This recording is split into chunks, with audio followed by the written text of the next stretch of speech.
when I hear you play, there's a whole lot of things, but you have more intellectual curiosity. Are you aware of that, or is that something that you nurture? Well, I think I'm always interested in trying to expound on what I might know, or, because I think the expounding or dilating or including other stuff is what really expanding your potential repertoire is really a better definition of improving your music, obviously, than becoming more perfect or being more technical. So I think I've always had a interest in just trying to learn more so that you have just a better way of articulating what you're saying, or you have better choices to really hone in on what's the best choice. I guess the curiosity that I see is kind of obvious to me, and the statement that I made is that you kind of look like a guy, and sometimes, a guy's been locked away with a chemistry set in his room, just going musically nuts. A musical chemistry set, and creating all this stuff, oh my God, I can do that, I can do this, I can do that. Right. Yeah. It's the dance that you're able to do on your pedal board from measure to measure, changing the tone for maybe a couple of beats of one measure and then coming back to something else. I mean, who does that? Nobody in their right mind, that's for sure. Yeah, it's from a long period of time playing in a three-piece band, trying to make it more illustrative, I guess. Yeah. One of the things that I wanted to mention was your music is full of orchestration. Your voicings are really full of orchestration. You've got a very elegant nature to the harmony and the phrases, and you're blending all these things. You're blending blues, you're blending rock, you're blending country, you're blending jazz together. And I really do believe you've got probably the world's most sophisticated guitar palette. I'm curious of how aware of that you are versus other contemporaries of you. There's so many great players, and there's nobody that holds the trophy as the player or the best player, obviously. And anything I do or anything that might happen, there's always somebody that could play it, could take it farther than I take it. I think that when I first got into music, I think I just realized that there was great music in every style. And when I looked behind the manifestation of the style of music, and I looked at the spirit or the energy behind it, you could find this amazing stuff in every style. And I think what I attached to that energy and spirit behind the music more so than maybe the style of music. Right. And I just realized, wow, you can get an evoked feeling from anything that's done well. I think if somebody chooses to do that, it can open themselves up to some criticism, because I think when we look at the less deep face of everything, we make decisions. It's the same as in life. We look at a person that's not the same as us and we make a decision, or we look at the superficial part of their spirituality or their religion or their skin color and we go, oh, well, they're this and that. But when we look deeper to the energy and the manifestation behind it, we realize the connectivity. Right. And I don't know why it was, but I just always felt this connectivity with all music, and you can listen to like Stockhausen or Penderecki, and then you can listen to like Richard Carpenter's voicings on keyboards that he translated to background vocals, and you see like an inner working spirit that's just beautiful, and it's nice to get on that wavelength and that wave of traveling that wave, and so I just went, wow, I'd like to stay open to learning about every type of music. I'll never be a master of any style, but my fun and joy is in just kind of being able to learn from everything and then put your own thing together, Yeah, it's funny you mentioned Richard Carpenter. I'm a big Richard Carpenter fan. I think he was like amazing, and he started. He was like really started a whole thing of it. He was ahead of his time. Oh, absolutely. And it was a lot of jazz chords and. And that easy listening thing, but it was so layered and so cool. And you think about, 10cc or Christopher Cross or all these other guys that made, beautiful pop music. It's like you can tell they learned a lot from him. Yeah, no, it's a great. Yeah, I'm a big fan. So I know you're a huge fan of Wes. What have you drawn from Wes specifically? I mean, you could point to octaves and all that, but what about Wes really brought you in? When an artist includes in his presentation something more than just the amazingness of his talent, just the storyboard of the note selection that Wes would use is so beautiful, so tasteful. And he just played like that, fluid and effortless, just naturally. As importantly as that, just the sound of his guitar. I remember when I was 13 years old, the first time I heard him, a friend turned me on to him, and I heard 2 or 3 notes, and it was totally different than anything I was doing at the time. But I just heard 2 or 3 notes and went, God, that's a nice sounding guitar. I want to hear more of that. Completely drew me in. And there's a lot of great jazz players that he's my favorite because of the storyboard, of the way he plays, and his tone, you know. And I keep going back to trying to learn from that because it's really exhilarating me and very inspiring, you know. Yeah, I just, as an aside, I did some transcriptions of some of his solos, and it was like unlike anything else that anybody else plays. I mean, he's like, yeah, I can pretty much, yeah, it's great. I can pretty much follow everybody else's logic, you know. All right, he's going here, he's going to go there, he's going to go here. But with Wes, it's like, you know, it's like Jeff Beck, you know, it's like, what? Yeah, it's great. And maybe it's, you know, you can find such validity in going to school and learning, you know, music, and everybody learns it in their own way, whether it's ear training or from books. But I mean, West, he just taught himself to play just by ear. Yeah. And maybe that's part of what you're saying. Why, you know, there's a certain. He heard it and played it. And what about McLaughlin? What did you draw from McLaughlin? Well, he and Bill Connors, who was the first guy that played with Chick Corea, Right. Those guys played electric fusion guitar through like Marshalls and hi-wats with distortion, and they got this really cool tone, and they're bending strings. And so I was coming from that kind of Clapton Beck thing where I really liked that good distortion and that rock sound and that blues inflection. Maybe Bill Connors had more than John, but John put it into this really cool.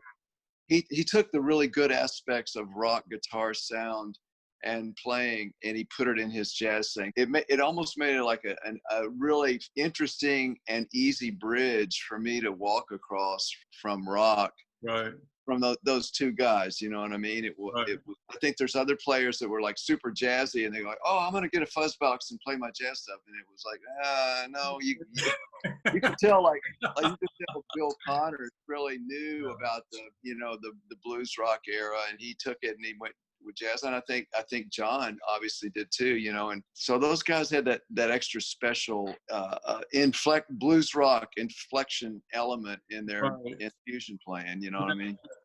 I think of Coriel. Here's a guy that had chops up the yin yang and language up the yin yang, but his rock influence stuff never was convincingly rock. If you know, this is just me talking. But John sounded like a rock player playing jazz or a jazz player playing rock. Larry sounded like a jazz player with a different tone. I know what you mean. So here's something I noticed in your playing. You play harmonically, polyphonically as adeptly as you do single note lines. You know, some of your pieces, you're doing a lot of chordal work that emulates a horn section.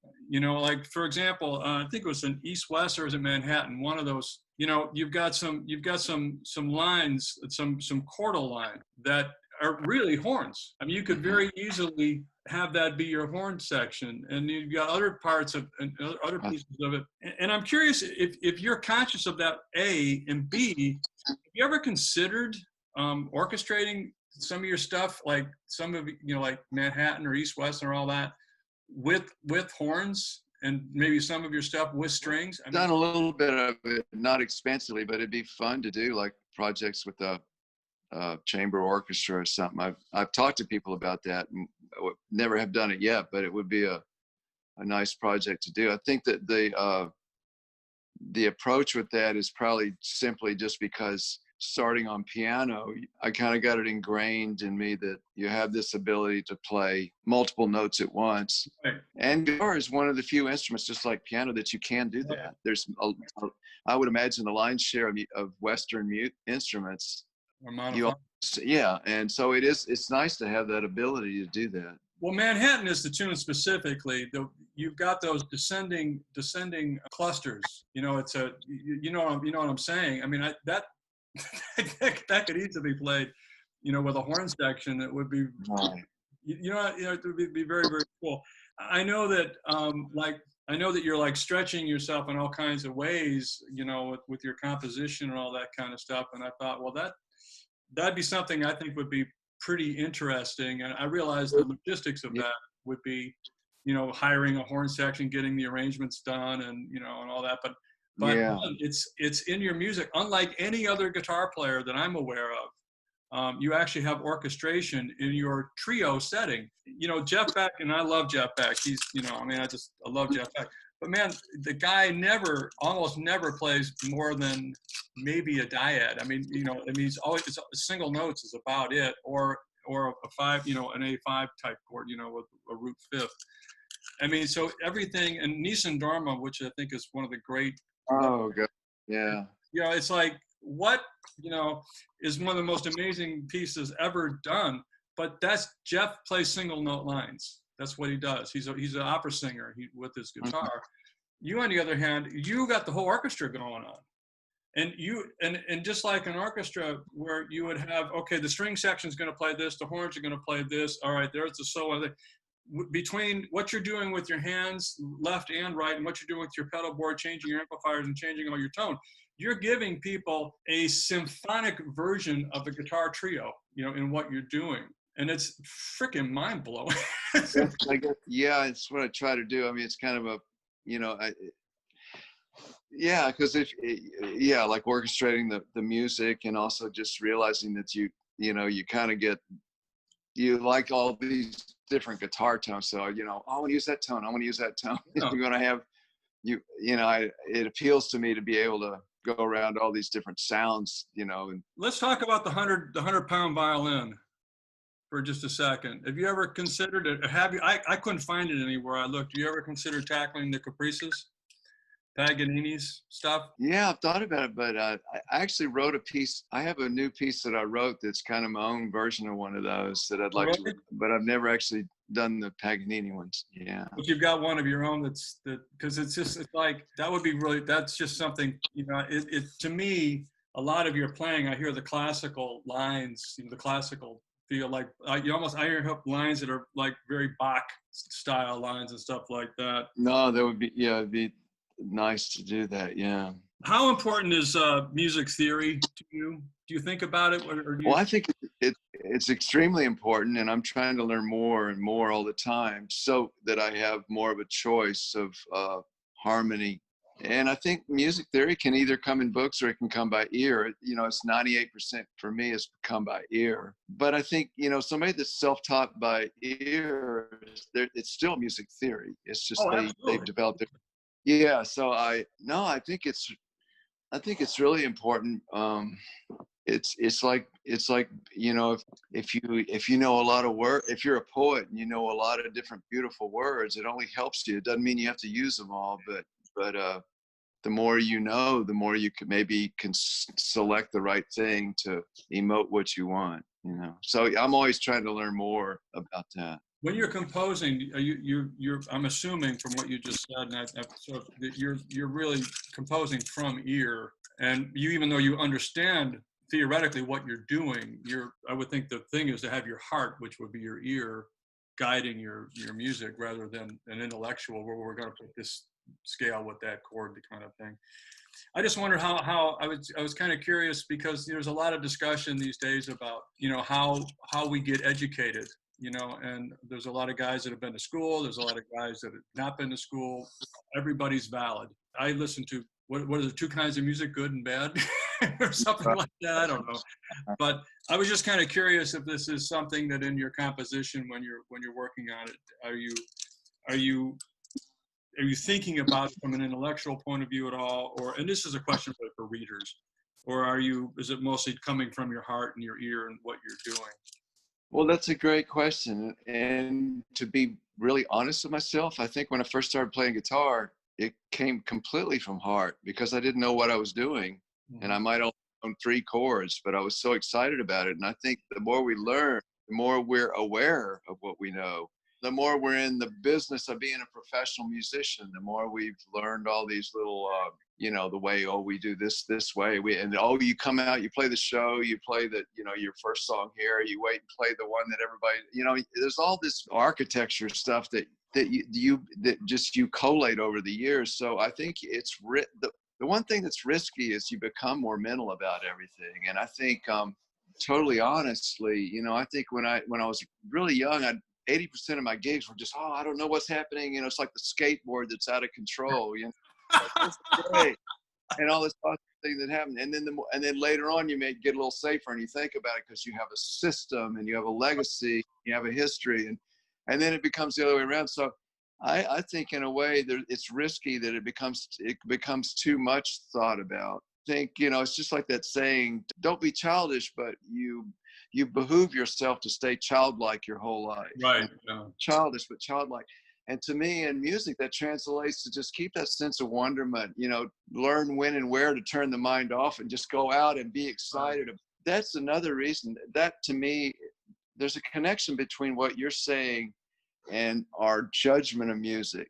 Right. When we're first learning, we don't judge. We're just you play an E chord and I turn on a fuzz tone. Oh my God, this is great, And well, no, it's only great if you have this fuzz tone and you do this. And right. well, you didn't play the E chord. And it's like all that stuff is really just flypaper, man. It's just Right. it just holds you back. And I think that the more I think you think about it when you rehearse. When it's time to play, you just play. And that's something I'm trying to recalibrate with myself to get back to that childlike wonderment. Or, I don't feel like I ever lost it, but I feel like it sometimes gets muted just because of all the history of living, you know what I mean?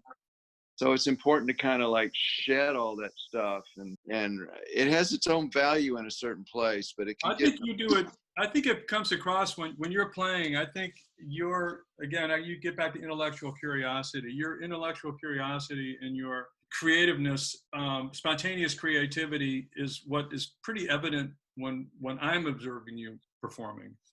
And that's Right. what I think that's one of the really refreshing things that every time that I see you play, whether I've watched a shitload of your videos and been to several shows. And oh, by the way, I had to donate your VHS tapes to the school. So one of the jazz schools has got that. Got those. Good. Yeah. Yeah. But anyway, but I think you just, this is an aside, I think you achieved that, and I think that people get that from you, that you're always in that wonderment sort of childlike rather than childish stage. So that's pretty cool. There's a thing in your style that's very specifically, you typically, or often, I shouldn't say typically, you often will anchor a line with a bass note on either your E or your A string. You'll hit a note and then you'll play a line. You'll hit a note on usually the A string, and that anchors. That's the tonal center of this next line that's going to happen. Do you know what I'm talking about when I say that? It's very classical, very classically oriented. I think it's just, instead of combining all the notes together in one place, you can jump around and put like a root note or a third or a fifth somewhere else, Right. You can kind of fan it out and put it wherever you want. Yeah, I think Rick would call those spread triads. I think that's his term, one of his terminology, but with arpeggios, if you will. Right. But it's something that I'd never heard anybody do until I heard you do it like years ago. Yeah, and I think maybe in the rock context, if you listen to Chet Atkins, he's doing that all the time. That's more finger picking, but yeah. That's what gives it the violin-y type, not the tone, but the phrasing, the note choices and all that gives it kind of a classical violin, viola, cello even kind of feel to it, So I'm just kind of curious. And that came about just because it was just something that you just did, or do you have any idea where you developed that? Because that is totally unique to you. I mean, I never heard anybody do that before in the rock Yeah, context? I don't know. I don't know where it. I think just exploring and Yeah. experimenting are probably I mean, it's obviously it's a signature thing that you do, which right. I and hundreds of thousands of other people think is pretty cool. How much time you spend listening to new music these days? You spend any time listening to like new stuff? Yeah, a little bit. I mean, there's. I like to listen to some bluegrass stuff. Oh man, yeah. I like that gal Molly Tuttle. I think she does. I've listened to her recently, and yeah, I probably listen to a lot of old music more than new music, but I do hear some new music from now and then. Thank you. You were talking about drums with Rick, and I tried to get Georgia State University to have a class for percussion for non-percussion majors because I realized that in my own education that I didn't know what anything about what the drummer was doing. He was a guy back there playing stuff, but I didn't really know how to talk to him at all. And you seem to have a lot of stuff really worked out with your rhythm section, your percussion. Is that something that you guide and direct, or is it just something that your guys fall into, or when you're composing? The way that usually happens sometimes the drummer will just come up with a great part and we're done. And sometimes I'll extrapolate all this stuff and we'll get it together. And then I'll go, no, really what you had in the beginning was the best. But I think what happens mostly is I'll come up with a bunch of ideas, and then the drummer I work with will go, oh, I see what you're trying to do. And then they'll take it and do something different to where it's like 1 + 1 = 3. So yeah. What I was talking about isn't necessarily what we end up with, but it's a catalyst to where they're coming from. It's more important, I think, that the rhythm section understands your intention than them copying what you want. Well, at least in improvise. Right. Maybe if you're doing orchestration, it's a different deal. But Yeah.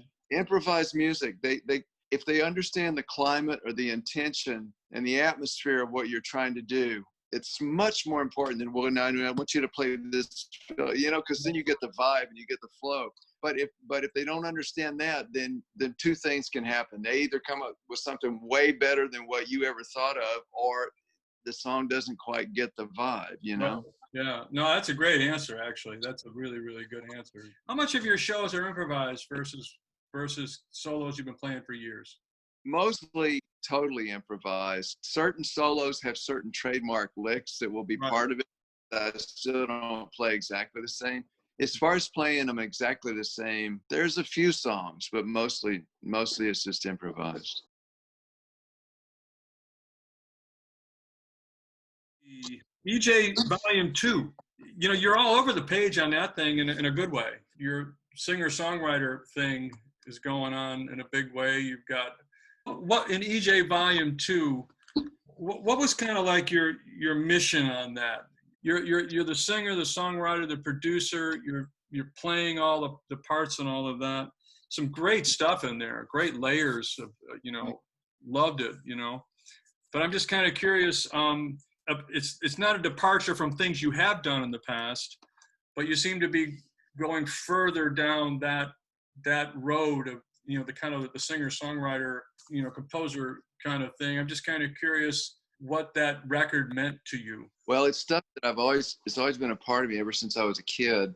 I didn't include it on a real prominent level on my stuff because I got so interested in just playing guitar, which I always want to keep doing.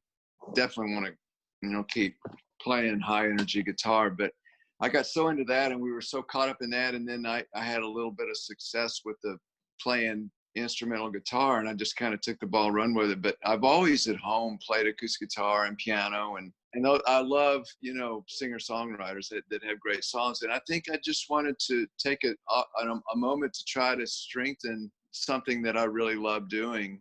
In the processing it, I wanted to use certain attributes that I thought were a little weaker in me than I wanted them to be, and I wanted to strengthen them. More of like, trying to capture a performance where you perform the piece of music, which a lot of that record is me just playing the thing to finish and doing a little amount of punching in as possible. Not not, I don't really have a feeling one way or the other about punching in, but what I do have a feeling about, and I've witnessed in my own music, is there's always a price to be paid for going back over something over and over and over. If you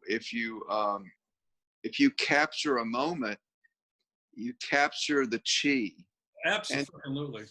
Yeah, and I think if I was to constructively criticize some of my records, I think some of that chi was kind of smeared over by me just redoing stuff incessantly, you know. Right. And it's like, what ruler do you use to judge when you've arrived at something, you know? And in the topic we have, music, what ruler do I use to decide when, oh, now I've got it, the music is right? Yeah, but how do you know the ruler you use is the best ruler to use to make the decisions you make? And my ruler, you know what I mean? It's like, No, I know exactly what you mean.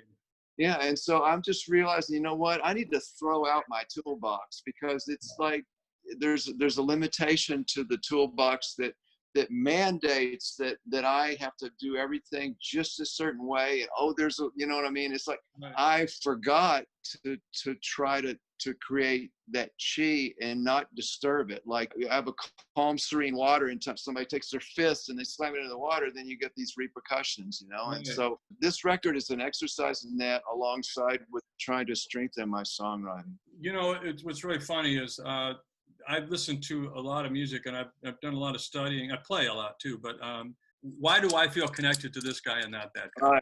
Right, yeah. And it's so small, because so many guys can play the notes. And you made a funny joke. I mean, it's not funny. These, you know, any 12-year-old can play a music, you know, can play, you know, it's over, you know, and it's true. They can. It's like better than me too. I hate those kids. Yeah, I mean, I don't know. But it's 12 years old was last year. This year it's more like 7 years old. I mean, pretty soon they're gonna. I know, I hate it. It's like my son's 3 years old. I just learned how to do that. You know, it makes me crazy. That's what I was going to tell you. I think in vocal music, it's even more paramount that you connect the heart to the audio. The nuances. Well, I was going to say that so many players are great. What makes this guy? What makes me want to listen to that guy and not that guy? It's not the way he looks, because I'm listening to it. And it's these small little chi details, to use your term. It's these small little chi details. It's that millisecond difference in delay. It's that tone that it's ever so slightly different that brings you in. Yeah. And it connects your heart to whatever it is that you're doing. And I think that, you know, when I'm listening to a recording or I'm making a recording, do I hear myself telling a story to somebody, or do I hear myself, you know, trying to impress somebody with my technique? Yeah. You know? That's great. I totally agree. I heard somebody say some really interesting thing. It's very simple. And it really hit home with me. They said, don't show off, show yourself. Exactly. Yeah. But God, that is so, I mean, you couldn't say it more simple, but you couldn't say it more powerful. I've got this little thing, and it's why do I perform? The five rules of why people perform. Some people perform to show off. Mm-hmm. You know, some people perform because it's a job. Some people perform, you know, there's these 5 things, but one of them is some people perform to communicate with people. You know, yeah. It's not that it's always this or always that or always this or the other thing. But if the biggest, for myself personally, if the biggest thing isn't to communicate with other people, then I'm doing it wrong.